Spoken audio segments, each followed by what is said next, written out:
Hello everyone, my name is Gemini. Welcome back to another video. Today we are at my castle and kingdom named Valor, and I would like to show you how I build castle interiors. So behind me is the castle that we are going to be decorating, and I know that this is far from the best castle in Minecraft, but it has a wide open space, so I think it's a good spot for us to get some practice in. Let's get to it. I have night vision on right now, and as we come inside the castle, I mean, it's easy to see how this is not very immersive. Through here, we've got the entrance to that big open tower, just a lot of unused blocked off space because of the commands that I used while building. We've got windows that look kind of ugly from the inside, and because they aren't blocked off, they kind of ruin the exterior a little bit because you could see the grass through there. So the first step and tip I have for building interiors is to clean everything up and plan everything out. This makes the later stages a lot more fun. We're going to get some flooring in here, we're going to clean up all of this, and just straighten out all of our walls in general. So let's get to it. Have you ever seen an uglier castle interior? This is a mess. But we're only partway through our cleanup phase and planning phase, and boy, we desperately need a plan. Oh my goodness. So this is a stage where a lot of people get really discouraged and kind of just give up on the interior and say, not that important anyways, whatever. That is not what we are going to do. I've put in the flooring and taken out that ugly grass that was in here. I removed the extra wall and roofing that was around here. Marked in this because this is an entrance to a tower over here, which, speaking of, we actually need to put in a doorway here eventually. Okay, we will get to that. That's another thing to add to the list. This area is going to be a stairwell, so somewhere around here, probably about here, we'll start going up in sort of a spiral. So I'll kind of mark that in, and that'll go all the way up here, because up here is a very important room. Up here is going to be the king's bedroom. And I think I want to do some sort of maybe library off to the side of the tower. I don't know. Hopefully we'll be able to figure something out in there. This hallway is very narrow, but we'll have a carpet going down here for the royal family to walk down and then come into the big epic throne room. The ceiling will be fairly short. We can't shorten it as much as I would like to because we have these big, tall windows looking out into the gardens. So what we'll have to do is add a windowsill to all of the windows all the way around to help with our cleaning up process. I also decided that I wanted to put a wall across here. This wall will have a doorway right about here. Just a simple doorway directly in line with our throne. Through here, we can have some type of planning room or map room where wars are planned against the other kingdoms. Thankfully though, we still have this one other big window to think about. So wherever our spiral staircase comes out, we will probably end up having another room. So up here, we'll connect these. This will be another floor right here, and the wall will continue all the way up. This means that this throne room will have the absolute highest ceiling, going all the way up to the peak of our roof. We'll have to do a lot of detailing up there to make that work, and also do a lot of cleaning up in this corner right here. A simple fix for our doorway is just to reverse the depth that's on the outside. If we come through here, I'll show you what I mean. So you see how I have this stone pushed out around the door, and it looks fantastic from out here, but from inside, much less so. So we're just going to reverse that and do the exact same thing on the inside. That already makes things look so much better. We can apply the same concept that we used on the door to the windows here. Simply just going to build up some blocks on each side and build some sort of nice windowsill. On the interior, I'm going with some much warmer colors, whereas on the exterior, I just went with cobble to match the rest of the walls. Alright everyone, so the clean up and plan out phase is completely over. Tip number 2 that I have for you guys is to frame and divide your castle or space into rooms. So that is what I have done here. We have the throne room with a little elevated platform for the throne, and I've accented my wall with all of these pillars. So because we had this big wall marked out, all I've done is set all of it to andesite. Just like any other wall, it's all set to andesite with the second layer put in exactly how I said I would. Right, that's in there, but it looks like it belongs there, and that's because I've added these big pillars. These help a lot structurally. So if this was just a flat wall, I mean, how is that flat wall not falling over, right? So we kind of add these pillars in between the windowsills. I think it gives it this much more epic feel. We've also divided up our loft up here. Now, the loft connects over to this tower. We could put some different furniture in around here, decorate with a few more pillars holding up the roof, maybe some beams going across, like these ones right here. I love these. And although they do sort of block the view of that window, they really don't from down here, especially as you're walking up onto the throne. So I think that is a great addition to any epic castle entranceway. You will also notice here that as I divided up the space, I used 2 different blocks, so it's a double thick ceiling / flooring. So the ceiling down here can be this epic white, which kind of drags your eye up and makes this hallway look so much more epic and much larger than it actually is, because in reality this is not a very wide hallway. But it allows us to also still have this warm and cozy wooden floor up on the top here. Now, as you're dividing up your space, I think it's important to think of a purpose and function. Even if you're going for fantasy like we are here. So I'm not going for the most realistic rooms in the world, I'm just having some fun with it. So we have an entranceway, a throne room. Through here we're going to have some sort of feast hall. Down here I dug out a little bit of the basement and we're going to put a kitchen area down here. Maybe some areas for the slaves who work here. And then we have a winding staircase. I'm not going to walk all the way up here, it's a long walk. It goes all the way up to the bedroom. But it comes out right here in this room, and you can see this is the main width of our tower here. I've made a smaller little staircase going in the middle, so this gives us all of this air room here. So as we're coming up around, let's see where we can come out. See, we can make little doorways like this coming out, and then we can have a room here, like a little study area or maybe another bedroom, and then up here we're going to have the main epic king's bedroom. So, that is our purpose and function of each room, all decided. Okay, so we've cleaned up our palace interior and planned everything out. We then divided up our rooms based on their purpose and function. What's the next step? Well, I think I could give you a hint. I've had night vision on while building in this area. And as you can see, without it, well, maybe you can't see, actually. It's very dark, although I will say this does look kind of epic with this lighting. Lighting is going to be a very important tool for us to use while building. We're going to try to hide some lighting to accent certain areas of the build so that we can always see those clearly. We can also use it to create different moods in different rooms, having them brighter or darker depending on the feel that we would like to give. Let's get started. The first thing I've done in terms of lighting is lay down sea lanterns along the floor. Because this is our entranceway, it's going to be covered in carpet to give it that very royal feel that most palaces have. So I'm going to just hide all of this lighting here in this carpet.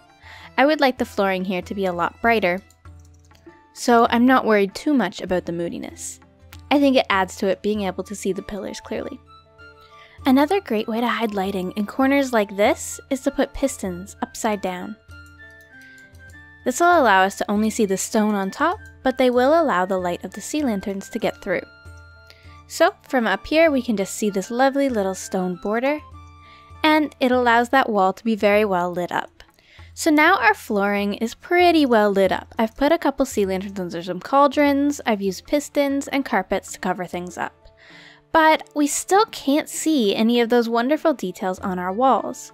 So I think it would be a lovely idea to hide even more lighting up here and maybe get a few chandeliers hanging down into our tall hallways. After all, we have tons of space and I think that would definitely add to the look. Chandelier designs are always something that I struggle with so much. It's hard to get a good one, honestly, especially in a tight space like this. I experimented a little bit and I decided that I liked this one. So it's simply just some slabs surrounding a sea lantern, and then some more slabs or full blocks off of this. And then to look like candles, I'm using end rods. I like the end rods because they have that lovely little particle effect falling from them. And there we have it, a hallway with chandeliers. To also assist in lighting up the ceiling, I've hidden some sea lanterns up above these hoppers. The methods that I'm using up on the top of this framing up here are a little bit more obvious, and I'm not quite as happy with them, but I don't think it's going to be super noticeable from the bottom to have these trapdoors. These trapdoors from 1.13 are definitely a blessing. I'm also going to cover up the top of these sea lanterns with some carpet. So now we're able to see the top of those pillars a lot better. The only thing left to light up is this middle archway right here. I decided to use a night vision potion so that I could better see the details that I was doing. I added some of these dark oak supports going along our archway. I think this is lovely because it ties it in with the theme that we've got going over here and brings some of that dark oak higher up. It also allows us to use these trapdoors. So now I'm going to hide some lighting in the corners of these arches and just add some trapdoors to cover those up. Yes, that is definitely much better. All of our lighting is officially in place, and it is super moody in here. I just love it. It is so fun to walk around. I still have a couple places that are fairly dark, like for example the kitchen, but once we add in the rest of our details, we can find more areas to light things up. Now, speaking of detail, it's time to do that. Usually when I detail an interior, I work on the ceiling, and then the walls, and then the floor. So for the walls, I'm first going to start with things that aren't furniture. Things like this area right here, where there are details.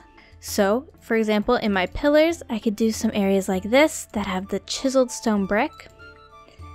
I think this is a lovely little detail to add to all the pillars. I'm also going to add some more interest to this wall here. First, I'm going to mark it with full blocks, and then I'll come back in with my stairs and slabs to mark in more details. I just think this wall right now is a little bit plain and could easily be dressed up with a little bit of depth. I think that looks much better already, and adding these pillars into our walls allowed that to be a super easy transition to make. I would also like to add some handmade paintings to the wall. So for example, behind the throne here, we can maybe create our own little painting frame. Goes nice and tall. Okay, we can go to about there and then come back down. Once we've got the shape that we want, I simply decorate it in a few slabs on the top and bottom. And then on the inside, I can use terracotta or concrete to decorate it. I'm going to be going with a bright magenta in the center. This will represent Valor's crystal, and therefore works in with the lore of my palace. Because my painting was fairly dark, I ended up also adding a nice sea lantern up at the top, as if it's sort of a show lighting for this wall. I think that's definitely a lovely addition, and now the space is filled very well. I think adding little details, transitioning the ceiling to the wall and then to the floor definitely make a big difference to a build. So I would like to go around the edges of here and just connect all of the pillars with some stairs. Yeah, that definitely improves the look. Now that we are getting a lot more happy with the wall details, I'm going to move on to the floor, where I'm going to be adjusting this carpet and adding some glazed terracotta along the edge of it. It definitely looks much better with this lovely detailed border. I'm definitely much happier with the look of our palace right now, but there's still something missing. It needs furniture, of course! What castle would be complete without any furniture? We need to deck out each room in furniture.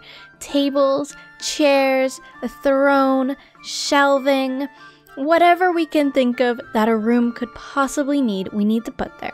So this is where we need to start getting creative, using our imagination, figuring out what each room would need, even if it's fantasy. It doesn't have to be for realism.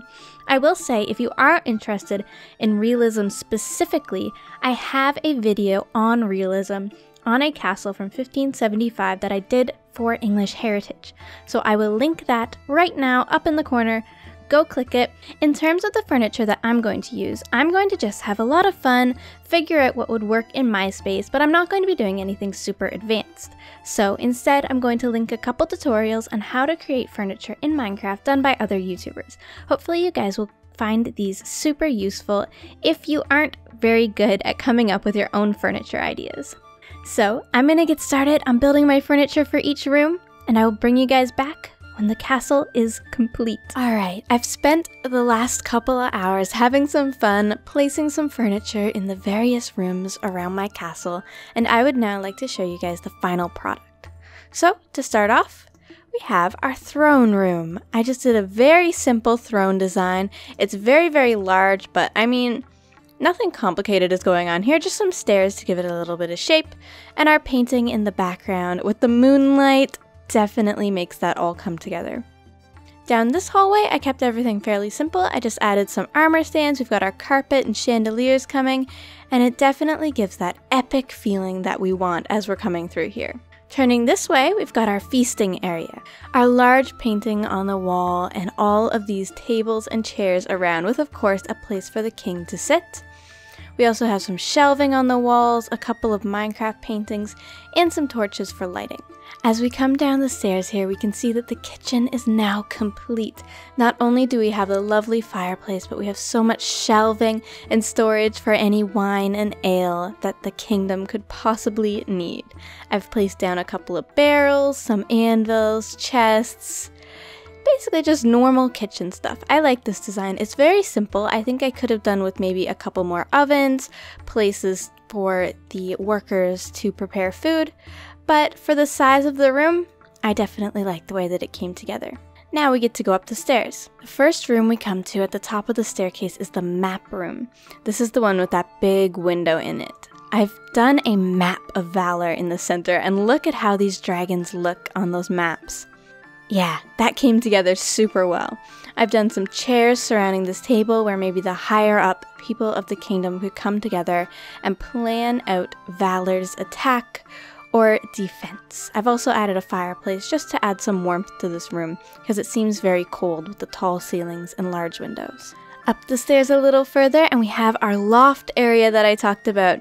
Up here I did a lot of seating, some bookshelves, and I particularly love the trap doors on these chairs. I think they give that nice soft cushioning effect that I would want to sit on a chair with. Isn't this just awesome? I love doing little furniture designs. I think they are so cute. I did some shelving over here, and this is also the room that has our entrance to the tower over there. Alright, thank you guys so much for watching! I had a lot of fun creating this castle interior as it's not something I normally do on the inside of my builds. I hope you guys also were able to take some inspiration from this and see how I get a build to go from no interior and grass floors and ugly walls to a full, complete, atmospheric interior. Thank you so much for watching! I will see you in the next video. Bye bye!